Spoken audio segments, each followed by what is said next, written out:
May 31, 1943. Oak Ridge, Tennessee, a rural valley in the Appalachian foothills.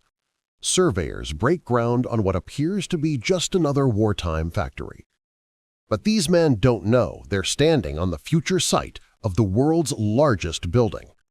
A structure so massive it would cover 44 acres under one roof. A half-mile-long factory shaped like a giant letter U that would consume more electricity than entire cities. And here's the contradiction that makes no sense. They're about to build this colossus to separate something you can't even see, an invisible difference between two atoms, a difference so minuscule it would take 3,000 stages of machinery, each one no more effective than the last, to amplify it into something useful. The engineers knew the math was brutal. Each stage of gaseous diffusion only enriched uranium by 0.4%. That's 0.0043. To get from natural uranium at 0.7% uranium-235 to 90% weapons-grade material would require a cascade so enormous it defied imagination. But what they didn't know yet was that building the structure would be the easy part. The real nightmare was hiding inside those 3,000 stages, a microscopic barrier that nobody had figured out how to manufacture. A barrier so delicate that 5 chemists had already failed to create it. A barrier that, without a breakthrough in the next 6 months, would render their massive factory completely useless. This is the story of K-25, the most expensive gamble of the Manhattan Project, and the engineering miracle that almost didn't happen. Let's rewind to 1940. Scientists at Columbia University had confirmed what physicist Niels Bohr suspected. Only uranium-235 could sustain a nuclear chain reaction, not the far more common uranium-238. The problem was mathematical torture.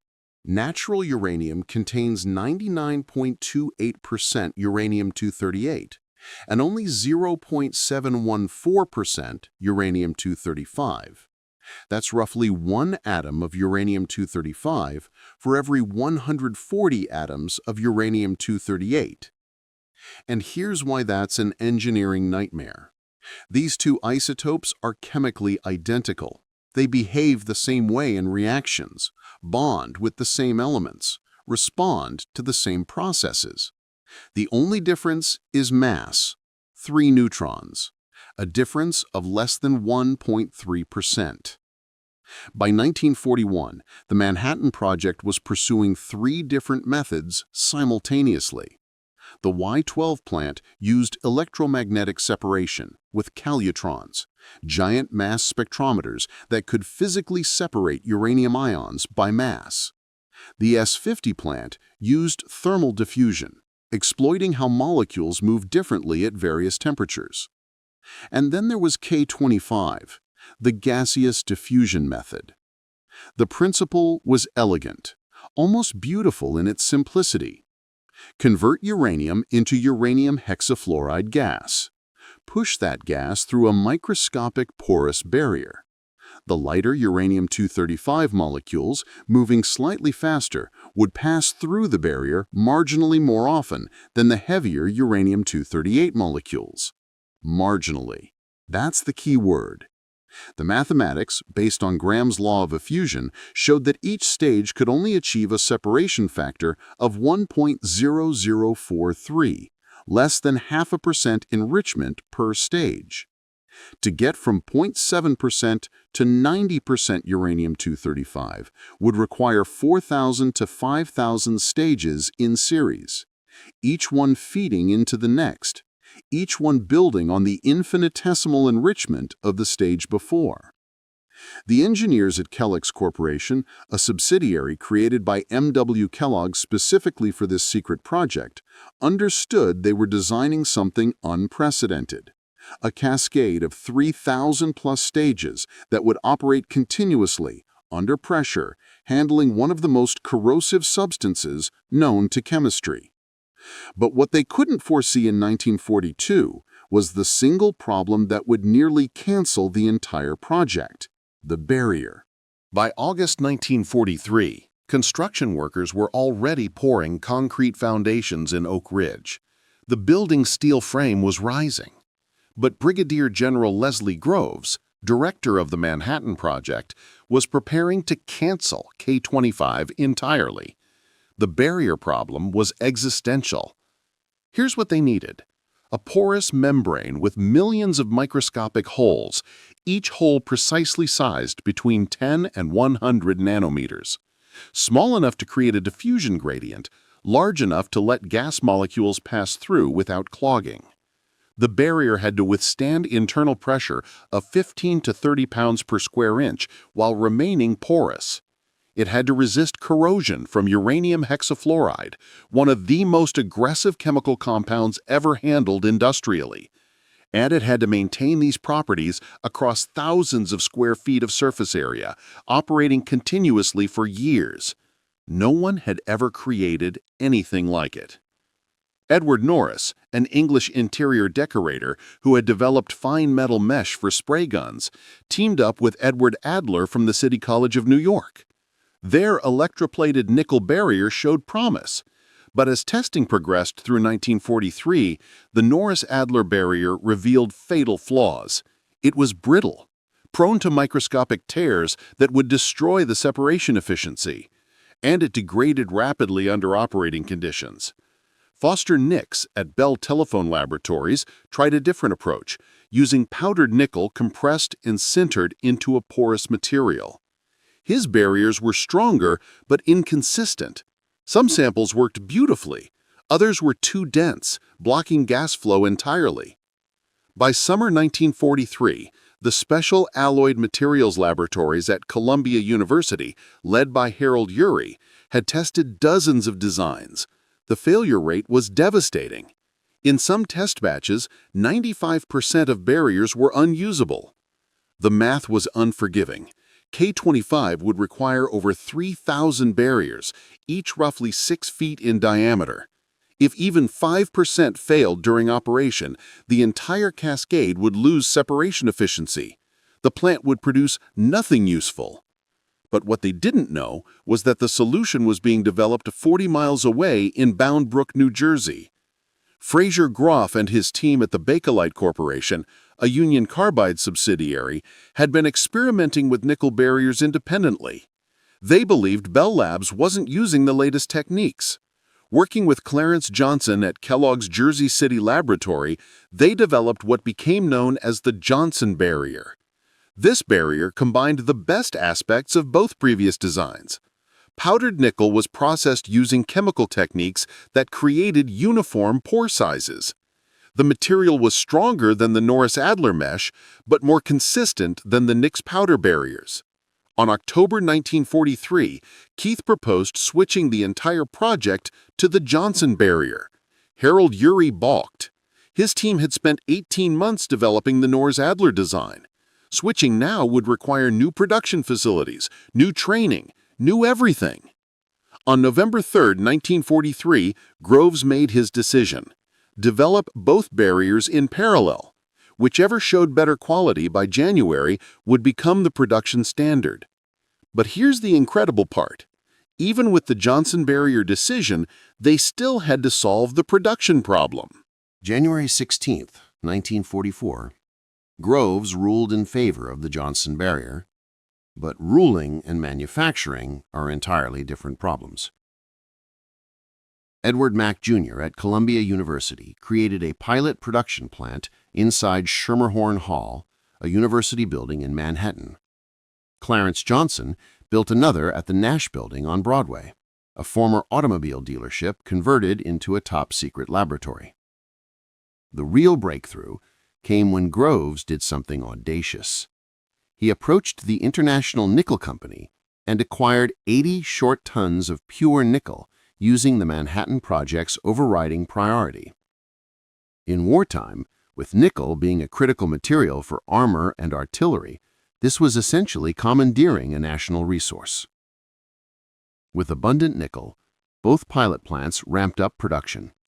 By April 1944, They were producing acceptable quality barriers at a 45% rate. Still not great, but improving weekly.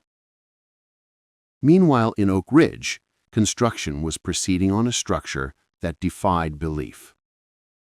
The K-25 building was designed in a U-shape, with each wing extending nearly a quarter mile. The structure was 4 stories tall, constructed with a steel framework that required 65,000 tons of steel beams. For context, that's enough steel to build 10 large naval destroyers. At the height of construction, in May 1944, over 25,000 workers swarmed the site. J.A. Jones Construction Company from Charlotte, North Carolina, managed the primary construction. More than 60 subcontractors handled specialized work. These workers knew nothing about atomic weapons. They were told K-25 was producing material for a new type of explosive. Most believed it was related to conventional ordnance. Security was absolute. Armed guards patrolled continuously. Workers lived in a temporary city called Happy Valley, housing 15,000 people in prefabricated barracks and trailers. The construction itself presented extraordinary challenges. First, the foundation. Oak Ridge sits on Appalachian bedrock, but the K-25 site required excavating 30 to 40 feet down in places. They poured more than 100,000 cubic yards of concrete. That's enough concrete to build a highway from downtown Oak Ridge to Knoxville. Second, the diffusers. These were the cylindrical containers, each about 6 feet in diameter and 12 feet tall, that would house the barrier and contain the uranium hexafluoride gas under pressure. They needed 3,000 of them. Groves contracted Chrysler Corporation to build these diffusers. Chrysler President K.T. Keller assigned Carl Huesner, an electroplating expert, to figure out how to nickel plate objects that large. The Special Alloyed Materials laboratories had tried and failed. Nickel plating required the object to be submerged in electrolyte solution while electric current flowed through it. Huesner discovered the key was eliminating oxygen contact during the multi-step pickling and scaling process. Chrysler's entire Lynch Road factory in Detroit was converted to diffuser production. The electroplating process required over 50,000 square feet of floor space and thousands of workers operating in carefully filtered air. By war's end, Chrysler had manufactured and shipped 3,500 diffusers to Oak Ridge, each nickel-plated to resist uranium hexafluoride corrosion using 1,000th the nickel that a solid nickel diffuser would require. Third challenge, the compressors.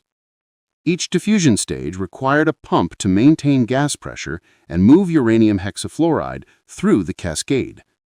These weren't ordinary industrial pumps. They needed to handle gas 12 times denser than air. They couldn't leak, not even microscopic amounts. Any leakage of enriched uranium hexafluoride would waste the entire enrichment process up to that point. Ingersoll Rand initially took the contract, then backed out in early 1943, saying it couldn't be done. Clark Compressor and Worthington Pump both refused. Keith and Groves met with Alice Chalmers executives. Alice Chalmers agreed to build a completely new factory to produce pumps for a design that didn't yet exist. That's the level of commitment required. The breakthrough came from Judson Swearingen at the Elliott Company. He designed a centrifugal pump with revolutionary shaft seals that could contain uranium hexafluoride gas while operating at compression ratios of 2.3 to 3.2 to 1. Alice Chalmers manufactured these pumps. By late 1944, they were producing 300 pumps monthly. But what they didn't know yet was whether all these pieces would actually work together. April 1945. The first sections of K-25 became operational. Engineers had installed 540 diffusion stages in the initial section, even though acceptable barriers weren't yet available for all converters. They ran tests using substitute barriers just to verify the cascade design. The engineering complexity was staggering. Each stage consisted of a converter containing the barrier, a centrifugal pump, and connecting piping. The uranium hexafluoride entered at the bottom of each stage, was pushed through the barrier by pressure differential, and the slightly enriched gas moved to the next stage, while the depleted gas cycled to the previous stage. Temperature control was critical. Uranium hexafluoride sublimes at 133.7 degrees Fahrenheit. Below that temperature, it solidifies and would clog the entire cascade. Above certain temperatures, it becomes too corrosive. Engineers maintained temperatures within a 5-degree range across all 3,000 stages. The building required its own power plant. Calix engineers initially relied on Tennessee Valley Authority electricity, but convinced Groves to build a dedicated power station. This wasn't paranoia. A power failure would force the entire cascade to shut down. Restarting would take weeks as operators carefully brought each stage back to operating temperature and pressure. The K-25 power plant, constructed on the Clinch River, generated variable frequency electricity specifically for the gaseous-diffusion compressors. This eliminated the need for complex transformers and provided redundant power circuits. By August 1945, K-25 was producing enriched uranium, though not to weapons grade. The plant operated as intended, enriching uranium from 0.7% to approximately 20% uranium-235. This partially enriched material then fed into the WWII electromagnetic plant for final enrichment to 90% weapons grade. The uranium used in Little Boy, the atomic bomb dropped on Hiroshima on August 6, 1945, included enriched uranium from K-25's initial production runs. But the real vindication came after the war. In 1946, K-25 achieved the capability to produce highly enriched uranium without requiring Y-12's final enrichment. The barrier problem had been solved. The cascade design worked. Between 1946 and 1964, 4 additional gaseous diffusion plants were constructed at Oak Ridge: K-27, K-29, K-31, and K-33.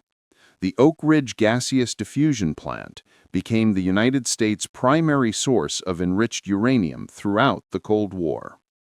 K-25 operated continuously until August 27, 1985. During 40 years of operation, it enriched uranium for thousands of nuclear weapons and provided fuel for civilian nuclear power plants. The final cost of K-25 was $512 million in 1945 dollars.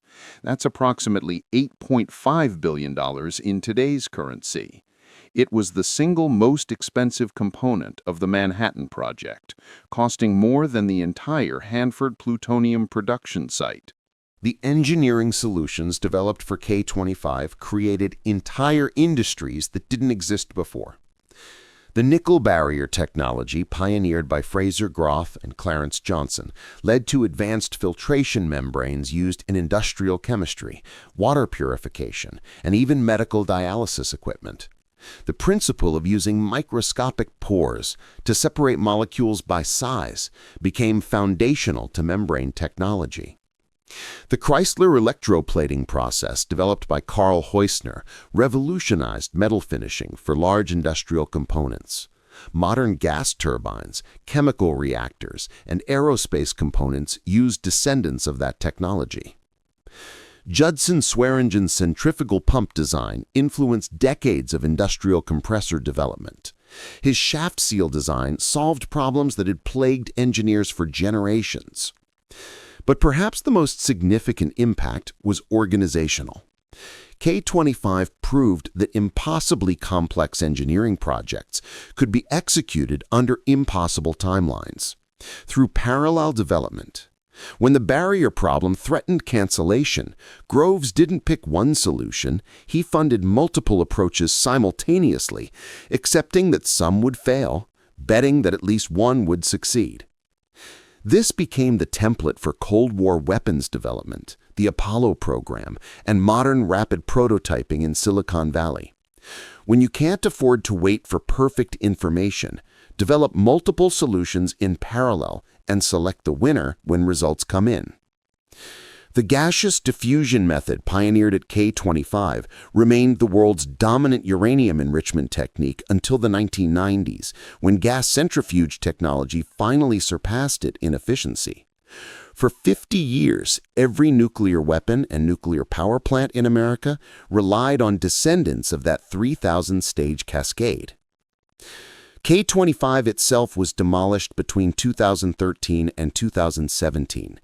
The structure was so contaminated with residual uranium that demolition required specialized techniques. Today, the site is the East Tennessee Technology Park, and only a small overlook remains where visitors can see where the world's largest building once stood. Here's why this story matters today. Engineers at K-25 solved the problem that 5 separate research teams said was impossible. They built production facilities for a barrier design that hadn't been proven to work. They constructed the world's largest building while the technology it would house was still being invented. Modern engineers face similar impossible problems. Battery technology for electric vehicles, carbon capture for climate change, quantum computing error correction. The lesson from K-25 isn't that genius solved everything.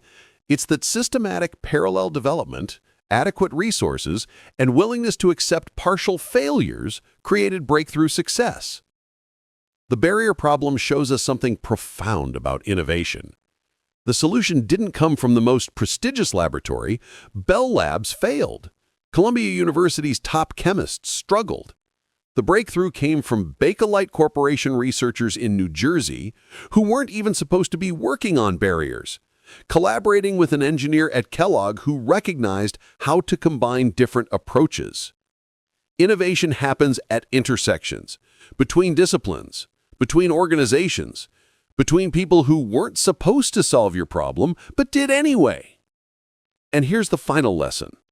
K-25 worked because engineers built the cascade before they perfected the barrier. And that sounds backwards. It is backwards, but it's also brilliant. By the time Johnson's barriers were ready for production in mid-1944, the building existed, the diffusers were installed, and the compressors were tested. The barriers were the last piece, not the first.